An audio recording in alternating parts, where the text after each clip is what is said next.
India के पहले private nuclear fusion reactor प्रज्ञान ने दी चाइना अमेरिका को टक्कर। दोस्तों जरा सोचिए एक ऐसा भारत जहां बिजली कभी ख़त्म ही ना हो, जहां प्रदूषण का नामो निशान ना हो और ऊर्जा के लिए हमें किसी दूसरे देश या कोयले की खानों पर निर्भर रहना ना पड़े। दोस्तों ये कोई कल्पना नहीं बल्कि कोरी हकीकत बनने वाली है, क्योंकि बेंगलुरु की एक लैब से निकली भारत की परमाणु क्रांति ने पूरी दुनिया में हलचल मचा दी है। भारत ने अपना पहला प्राइवेट न्यूक्लियर फ्यूजन रिएक्टर प्रज्ञान तैयार कर लिया है, जिसे भारत का छोटा सूरज भी कहा जा रहा है। आखिर एक छोटे से भारतीय स्टार्टअप ने वो कैसे कर दिखाया जो दुनिया के कई विकसित देश दशकों से नहीं कर पाए। चलिए जानते हैं। और आखिर ये प्रज्ञा क्या चीज़ है, क्या है ये फ्यूजन रिएक्टर, चलिए जानते हैं।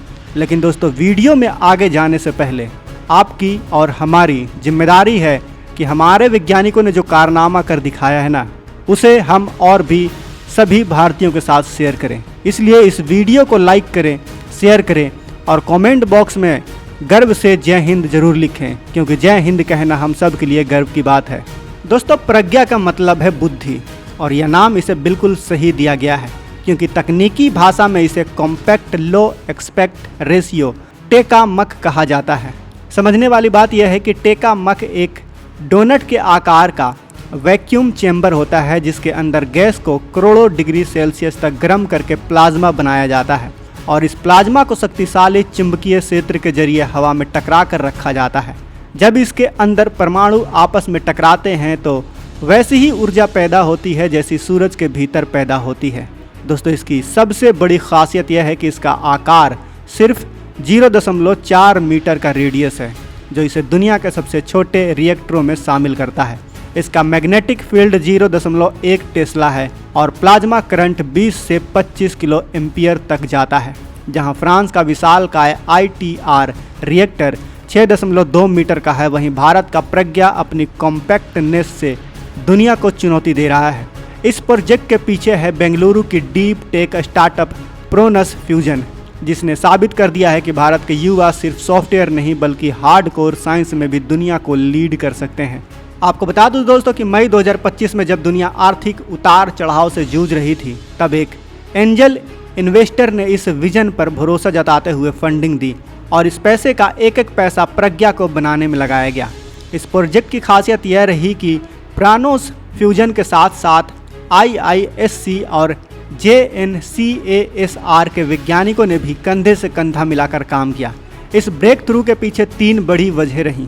पहली है जिगा नाम का स्वदेशी प्लाज्मा कंट्रोलर सॉफ्टवेयर, जो तय करेगा कि भविष्य के बड़े रिएक्टर सुरक्षित रहेंगे या नहीं, क्योंकि प्लाज्मा को काबू में रखना किसी उग्र घोड़े को साधने जैसा यानी काबू में करने जैसा मुश्किल काम होता है।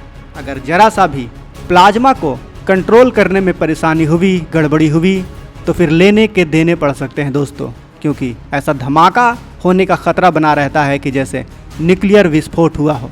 दूसरी वजह है प्राइवेट सेक्टर की एंट्री। अब तक भारत में परमाणु ऊर्जा पूरी तरह से सरकारी नियंत्रण में थी, लेकिन प्रज्ञा ने इस दीवार को तोड़ दिया है और इसे भारत के अपने स्पेस एक्स मूवमेंट की तरह देखा जा रहा है। तीसरी वजह है स्वदेशी तकनीक। इसकी magneto hydro dynamics stability test से लेकर सुपर कंप्यूटिंग मैग्नेट तक हर चीज़ भारत की अपनी ज़रूरतों को ध्यान में रखकर डिज़ाइन किया गया है। भारत पहले से ही आदित्य और SST-1 जैसे सरकारी टोकामक चला रहा था, लेकिन प्रज्ञा की सफलता ने अब कई और भारतीय प्राइवेट कंपनियों के लिए भी रास्ते खोल दिए हैं। यहाँ पर मैं आपको बता दूँ दोस्तों कि टोकामक नाम सुनकर आप कंफ्यूज मत होइएगा। टोकामक इसे कहते हैं, ये जो आपके स्क्रीन के सामने दिख रहा है गोल सा चीज़, और इसी के अंदर परमाणु को तोड़कर ऊर्जा बनाया जाता है। आपको बता दूं दोस्तों कि दुनिया भर में इस वक्त न्यूक्लियर फ्यूजन की रेस किसी नई स्पेस रेस जैसी बन चुकी है। चीन का ईस्ट रिएक्टर 70 मिलियन डिग्री तापमान को 1000 सेकंड से ज़्यादा बनाए रखने का रिकॉर्ड बना चुका है, जो सूरज के केंद्र से भी 5 गुना ज़्यादा गर्म है। और चीन का लक्ष्य 2030 तक औद्योगिक प्रोटोटाइप तैयार करना है। अमेरिका ने भी 2022 में लेजर तकनीक से नेट एनर्जी गेन हासिल किया है, यानी उतनी ही ऊर्जा पैदा की है जितनी शुरुआत में खर्च की गई थी, और वहाँ की प्राइवेट कंपनियों में अरबों डॉलर का निवेश हो रहा है। दोस्तों यूरोप में फ्रांस के अंदर दुनिया का सबसे बड़ा अंतर्राष्ट्रीय फ्यूजन प्रोजेक्ट ITER बन रहा है, जिसमें 35 देश शामिल हैं और भारत भी इसका गर्व से हिस्सा है। भारत ITER का 7वां प्रमुख सदस्य है और उसने इस विशाल प्रोजेक्ट के लिए क्रायो टेस्ट जैसे कई महत्वपूर्ण हिस्से खुद बनाकर भेजे हैं। दक्षिण कोरिया का KSTR 100 मिलियन डिग्री तापमान को 30 से 40 सेकंड तक बनाए रखने में सफल रहा है। तो वहीं जापान और यूरोपीय संघ ने मिलकर दुनिया का सबसे बड़ा काम करने वाला सुपर कंडक्टिंग टोकामक JT60 भी शुरू कर दिया है। यानी अब तक आपको पता चल गया होगा कि दुनिया के कई देश इस रेस में पहले से ही शामिल हैं। क्यों शामिल है? क्योंकि जो आने वाला भविष्य है वो ऊर्जा को और खपत करने के लिए तैयार होगा। और ये इतनी सारी ऊर्जा आएगी कहाँ से? अभी तो आप ध्यान से देख ही रहे हैं कि हमारी जो गाड़ियाँ हैं वो भी ऊर्जा से चलने वाली हैं। हमारा घर का काम है, हमारा टीवी, फ्रिज, AC, कूलर और ना जाने क्या क्या भविष्य में ऐसी चीज़ें आने वाली हैं जो ऊर्जा से चलेंगी। और जब ऐसी चीज़ें ऊर्जा से चलेंगी तो इतनी ऊर्जा आएगी कहाँ से? इसीलिए वैज्ञानिक एक नई रेस में कूद चुके हैं जिसे फ्यूजन रिएक्टर कहा जा रहा है और जिससे हमेशा के लिए ऊर्जा का संकट खत्म हो जाएगा दोस्तों। और इसीलिए भारत भी इस रेस में पीछे नहीं रहना चाहता। दोस्तों, इतनी बड़ी वैश्विक होड़ में भी भारत की सबसे बड़ी ताकत है उसकी कॉम्पैक्ट और किफ़ायती सोच। सरकारी फ्यूजन प्रोजेक्ट में समय और पैसा दोनों बहुत लगता है, लेकिन प्रज्ञा जैसे छोटे रिएक्टर सस्ते हैं, जल्दी बनाए जा सकते हैं और शहरों के करीब भी लगाए जा सकते हैं।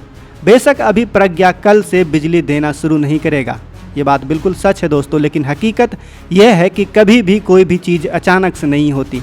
हम धीरे धीरे उस ओर बढ़ते हैं। हमारे पास पहले जो रेल आया था वो भी एकदम से बुलेट की रफ्तार से दौड़ने नहीं लगा था। हमने डायरेक्ट दिल्ली से मुंबई के बीच ट्रेन नहीं चलाई थी। हमने पहले थोड़े से शुरू किया और फिर थोड़ा थोड़ा करके हमने वो कामयाबी हासिल की जिसे पाने में कई देश आज तक सपने में भी नहीं सोच पाते हैं दोस्तों, अगर भारत इस दिशा में सफल हो जाता है तो हमें कभी तेल की कीमतों या फिर कार्बन उत्सर्जन की चिंता नहीं करनी पड़ेगी। जहां चीन और अमेरिका के बीच इस तकनीक को लेकर लगभग एक नई कोल्ड वॉर जैसा माहौल बना हुआ है, वहीं भारत प्रज्ञा जैसे प्रोजेक्ट के जरिए दिखा रहा है कि वो कम लागत में भी उच्च तकनीक विकसित करना जानता है। भारत का लक्ष्य इस ग्लोबल रेस में पीछे बैठना नहीं बल्कि सबसे आगे निकलना है। दोस्तों, प्रज्ञा की यह सफलता सिर्फ एक सफलता नहीं बल्कि भारत का सपना है, भारत का वो ड्रीम है जो भारत जल्द से जल्द हासिल करना चाहता है। और भारत ने अपने हिस्से का पहला कदम का सफलता हासिल भी कर लिया है दोस्तों। और इसीलिए मैं आपसे बार बार कहता हूं दोस्तों कि आप हमारे वैज्ञानिकों पर गर्व कीजिए, उन्हें सराहना कीजिए, उनके मनोबल को बढ़ाइए। तो दोस्तों, अगर आप भी उनके मनोबल को बढ़ाना चाहते हैं तो कमेंट बॉक्स में जय हिंद ज़रूर लिखें। इस वीडियो को ज़्यादा से ज़्यादा शेयर करें ताकि हमारे वैज्ञानिकों का जो कारनामा है, उन्होंने जो कर दिखाया है, वो देश के और भी लोग जान सकें। तो वीडियो को लाइक करें, शेयर करें अपने दोस्तों के साथ, फैमिली वालों के साथ। और बाकी अगर आपने अभी तक इस चैनल को सब्सक्राइब नहीं किया है तो इस चैनल को भी सब्सक्राइब कर लें। मिलते हैं अगले वीडियो में। जय हिंद, जय भारत।